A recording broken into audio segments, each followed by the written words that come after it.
Howdy, folks. I'm Wretched Wyvern, wastefully wagering wondrous wands. I'm Amber. And here are more wondrous wands for us to wager upon. I don't know why we're doing this, but I guess we have many wands to spare as a mythological creature. Let's get started. Alright, folks, and our first letter is titled, Am I a Jerk? My boyfriend is upset that I clean the tub before his daughter uses it. Am I overreacting? I just need some clear perspective on this. I'm a 29-year-old woman with no kids, currently dating a 40-year-old man who shares 50-50 custody with his youngest child. When his 2-year-old daughter is at our home, a 1-bedroom, 1-bath apartment, I usually end up cleaning up more. Specifically, I clean the bathtub before giving her a bath each time, since both he and I use it to shower. Because she isn't my child, I don't feel comfortable letting her bathe in a tub that might still have my hair or dirt in it. He disagrees and told me bluntly that he doesn't live the way I do. I replied that she's a little girl and she shouldn't have to bathe in dirt just because he doesn't see it as a big deal. He got upset and said that he spends too much time around me and left. I truly didn't mean to offend him. Since I'm the one who has an issue with it, I don't mind cleaning the tub daily for her. What I don't agree with is his reaction to the situation. All right, folks, what do you think? No, not the jerk. It is a strange reaction he's having. But my guess is that he doesn't want the daughter to ask him to clean the tub at his house more often. Yeah. And so, yeah, it's probably a little excessive to clean the tub every time the daughter is over. But OP is the one doing this. It's her prerogative. And again, I don't understand why he is so upset about OP doing a little extra cleaning. It does not impact him at all. Yeah, I don't know. I just feel like he's a control freak at this point in time. There's no good reason why he should be objecting to this. She's just trying to make sure the kid has a good bath. What is it harming him? It isn't harming him, right? It's not like in order to clean the tub, he has to sit in the tub while she sprays it down with bleach, right? Then I could understand his frustration with the situation. Being like, no, I don't want to be your bleach sponge. Please stop that. But no, short of that, assuming that she's not, strange in that respect, I would say that he just has control issues and that maybe this isn't the greatest relationship and she should probably see if there are other red flags. But let me know what you folks think. So anyhow, take care and good luck. And Fuzzy Mike says, how filthy is the tub when you leave it after your baths? If it's not clean enough for a little girl, how is it clean enough for an old lady and an old man? Why shouldn't a little girl bathe in dirt? How else are they going to develop a worthwhile immune system? Not the jerk. You are being thoughtful and a good host to your visitor. He's noting that this is unnecessary, too much effort for the result. Being unnecessary is one of the reasons that something is considered gracious hosting. And OP replies, his defense is exactly the second sentence of this comment. Appreciate you so much. The kid is going to have plenty of opportunities to develop an immune system. I don't think cleaning the tub a little extra is going to inhibit that. Yeah. But you don't understand. That's where he keeps all of his polio. And Leadership Fit 4936 says, I feel like I read this wrong. So he's mad at you for cleaning the tub? I thought that you were going to try and make him clean the tub because it's his kid. But this honestly is just weird. Does he generally get mad over things like this? Does he try to assert other odd rules on you? Is he trying to keep you from your friends and family at all? Just know that no one has ever gotten offended by a clean bathtub. So I would take this as a red flag. And OP replies, he's not very big on hygiene. He doesn't like to shower daily and often goes a few days without one. There are other habits too, and when I brought it up before, he reacted the same way. All right, folks, and our next letter is titled, My 29-year-old female cousin, a 29-year-old female, has convinced herself that my husband, a 33-year-old male, is in love with her. How do we deal with this? My husband, James, and I got married a little over 2 months ago, and this has been going on since then. We had a pretty small wedding. I have a huge family, but invited less than half of them for personal reasons. One cousin, Mira, I was unsure about inviting, but she was going through a hard time, and I thought inviting her would help her get out of her depressive funk. She's recently divorced after her husband of 2 years cheated on her and kicked her out of his home. At the wedding, everything was pretty normal and nothing crazy happened. Relevant details here is that during the wedding reception, my husband did a little segment where we dedicated songs to each other, and they were played with an announcement stating that I was dedicating this one to him, and he dedicated one to me. The song that he dedicated to me was Adore You by Harry Styles. We are both Harry Styles fans, and that is my husband's favorite song. Because of the lyrics that say, brown skin over lemon ice, Mira thinks that he was secretly dedicating it to her and not me. Her reasoning being that she has darker skin than I do, which is true, but it was not meant for her. And also an insane thought process. Well, ever since then, she has been telling people that her and my husband are seeing each other behind my back and bragging about dating him, which she is not doing. My husband only met Mira once before the wedding at Thanksgiving 4 years ago, and they don't speak much other apart than saying hi. Mira has been posting poorly photoshopped pictures of herself and my husband and took photos from the wedding and cropped me out of them and plastered them on social media, bragging about being with my husband. We both have asked her to stop, and she has blocked me and ignored him. My family members are split. The ones who weren't invited are saying that I deserve this, and it's kind of my karma for not inviting them to my wedding.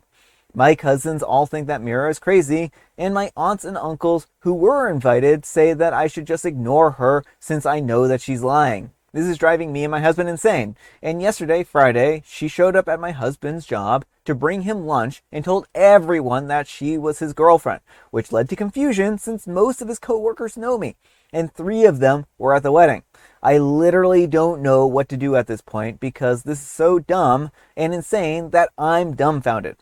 I would appreciate some advice. How do I handle all of this? Edit, thank you all. I got a lot of advice very quickly, and I'm going to speak to my husband about all of your ideas. I'm getting too many messages and comments of people accusing me of being AI, and I really don't want to argue about it right now, so I'll be leaving this here. Thanks again. All right, folks, what do you think? Yeah, you're definitely not in the wrong, and I would say restraining order ASAP. It sounds like she is unfortunately having some sort of mental health crisis here. Yeah.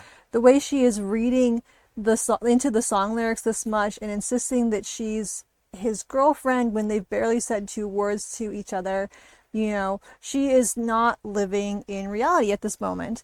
And this could affect his, like she's showing up at his work. This could affect his employment. Yep. So I would recommend immediately getting a restraining order. She definitely needs therapy, but that's not your place to assert it. Maybe if you're close to some family members who would listen to you, you could always suggest that she get some therapy, but it seems like the family is just completely uninterested in that. So This seems, not that I'm armchair diagnosing, but this seems like a psychosis problem where she's so convinced that this reality that she's constructed is real. And that's actually very concerning. Mm-hmm. And that right there is a legitimate medical issue that she needs to get addressed. And she may not have the resources right now to address that, but I do think that the family needs to come together and get her into psychiatric care as quickly as possible, because honestly, this is not a good place for her to be. This isn't cute or funny or harmless like the family is saying. Mm-hmm. This is a legitimate medical emergency, and she needs to be treated in a way that allows her to recover, and before she does something that's regrettable, right? Right, because she's already trampling all over boundaries and showing no sense of, that she is not, like, showing up at work and stuff like that. Like, she has escalated this to such a degree that it is, getting to a point where things could get dangerous if she is rejected. Like, she's been told that he's not the boyfriend, but if it actually sinks in and she feels like he's breaking up with her or something, who knows what would happen. Yeah, and so I really do feel that they really do need to work on getting her the help that she needs. And this is a very sad situation. It's clear that she's, undergone a lot of stress. A lot of things have happened in her life. And, this is a kind of a perfect storm for basically this kind of breakdown to happen, right? And so I don't think that she is thinking with all of her faculties, to be quite frank, right? And I think that this just needs to be something that they work towards and address. But let me know what you folks think. So anyhow, take care and good luck. All right, folks, and our next letter is titled, Is This Even Normal? My girl keeps drinking half of the milk and then topping the carton back up with water. At first, I thought that I was just going nuts. Maybe like 2% always tasted like watery BS. Then one morning, I literally watched her dump tap water straight into the carton and shove it back into the fridge like it was normal. When I asked her why, she goes, well, it makes it last longer, which is ridiculous because it doesn't last longer. It just turns into this sad, weak ghost milk. But instead of calling her out, I just nodded like an idiot. She is super hot, and I just let her do these things. This isn't even the oddest one. I've just finally cracked, and I need to say something to someone. Update, thanks for all the encouraging responses. I got the courage to confront her again, and she just laughed it off and walked off. Told me to get over it. Update 2, wow, this is overwhelming. By popular request, I will add some other things off the top of my head. She keeps a notebook of strangers' license plates, just in case they ever matter later. When she eats an apple, she chews the core down so that she eats the seeds. As mentioned below, she peels her heels and sometimes keeps big flakes in her jean pockets. She collects bits of string that she finds on the ground and knots them all together into one huge tangled ball that she keeps in a shoebox. She has a diary in there so that she thinks that I don't look. All right, folks, what do you think? I mean, the milk thing could be if she grew up in a poor household that like that was how they made milk stretch. Yeah, yeah. So I think it's fine if OP doesn't like that to get his own separate, like be like, okay, we're gonna have separate milk from now on or something like that. Yeah. There's nothing wrong with that. So I think the milk thing, like, yeah, it's maybe a little different and it isn't really stretching out the milk in the way that she might think it is. Like it is watering it down, so you're getting like less of the nutrition with each cup. But it's harmless. And again, if OP wants his own milk, he can have his own milk. Well, I mean, one thing that OP could do, and I mean, I don't really like food waste, is but if she fills it up, they can just empty it out and say, "Nope, we're not doing this. I'm not drinking watered down milk." Right? Or OP can start drinking some kind of other, nut milk or almond milk or, oat milk or something like that, where she won't water it down, right? But I mean, this is one of those situations where OP, I think you can say, I don't agree with what you're doing with the food here. We have plenty of money. There's no reason for us to make the milk last longer. We just go to the grocery store and buy more milk when we need more milk, right?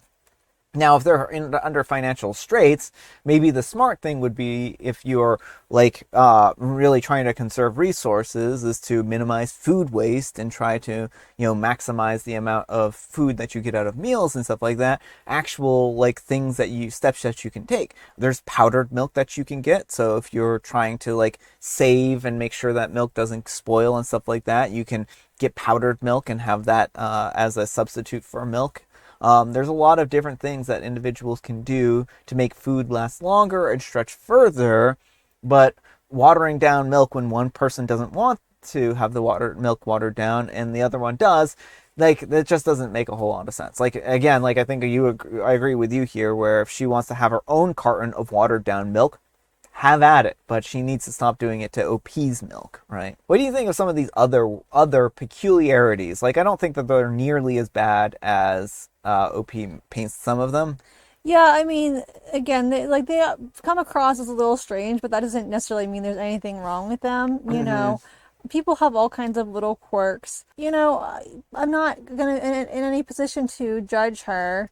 Like, I have long nails, and I used to sometimes keep like my long nails to see what was the longest nail, like when they'd break off, to see what was the longest nail that I could get. Just like, I don't know, it was just a weird thing I did, but and so I just don't feel like I have any room to judge her. Yeah, I mean, I've eaten apples whole before, so I don't really see what the problem there is. Like, apples can be eaten whole. I mean, there isn't necessarily, like, if you don't have a trash receptacle or something like that around you and you need to just have a snack and an apple's available, that's one way of eating an apple. Keeping strangers' license plate numbers, I mean, that's a pretty harmless thing, but I mean, it is a little peculiar. Picking up string and balling it together into a giant ball, I mean, that's odd, but I wouldn't say it's a harmful or dangerous thing. I mean, I think the worst offender of here is the peeling her heels and then keeping them in her jean pockets. But again, that's her choice. She can do whatever she wants here, right? Yeah, and I mean, I'm not in any position to diagnose anyone, but some of this does sound like it could be potentially like some OCD. Which, but there's nothing wrong with having OCD, as long as, it's managed and it's not like adversely affecting your life. Yeah. Like the license plates thing, like feels like it might be a compulsion. Like she has to write down Yeah. the license plates so in case she needs them later. Yeah, if these are compulsions where she feels like she has to do these things, then that they're kind of controlling her life, then it might be time for her to go and, get some therapy and, kind of help to work on tools to manage that. Because, unmanaged OCD can, develop into a worse condition too. Sometimes a lot of times it doesn't, but sometimes it can. And I think that it's important for her to receive, therapy if she needs it, right? But I mean, again, like people have quirks and Yeah, they could just be quirks. Like, yeah. I'm not in any position to diagnose or anything like that. So, But let me know what you folks think. So anyhow, take care and good luck. All right, folks, and our next letter is titled, My Boyfriend Laughed at My Proposal. I'm a 25-year-old female and my boyfriend, a 23-year-old male, and I have been together for 5 years, and I love him so much. It was a nice fall day yesterday, and we went on a nice trail ride. Then we went for a swim. There was a lake close to our place. We went out for dinner, and then we went on a nice evening hike. We were in this beautiful clearing. I've been thinking about proposing for a little while now, and I figured that we were in the perfect spot, so I pulled out the ring and I got down on one knee and I asked him to marry me. He looked at me for a second and then he started laughing. I honestly didn't know what to think, but then he got down on his knee in front of me, pulled out a ring, and said, I was going to ask you the same question. I thought that it was hilarious that we both had the same plan. We put the rings on each other's fingers and then we kissed and hugged. We hugged for a little while. Honestly, thinking back on it now, the day seems perfect. We're now engaged, and when I woke up this morning, I felt so happy.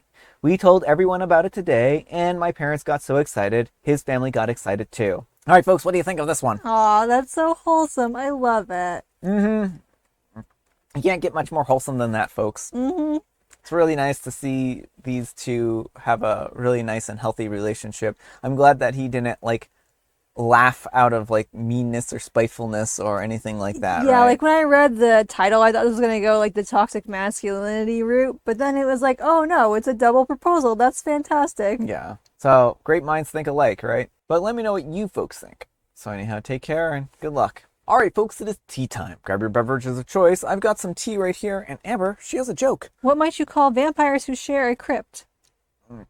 Well, you would probably call them crypt buddies, bunk buddies. I don't know. Tomb mates. Oh, And it's National Good Neighbor Day. like a good neighbor, vampires there. And I am Earl Grey. All right, folks, that's all the time we have for today. Thank you so much for watching. Happy Special Sunday, folks. And you know what makes it special? You do, and Amber does too. And the stories here that we read today, this last wholesome one for sure. And Brian does too. Amber, we need some kind of moral advice and or guidance, and please have a little wholesome. There's nothing quite like sharing a special moment with someone you love. It's good advice. Thanks so much for watching, and we'll see you all tomorrow. Bye.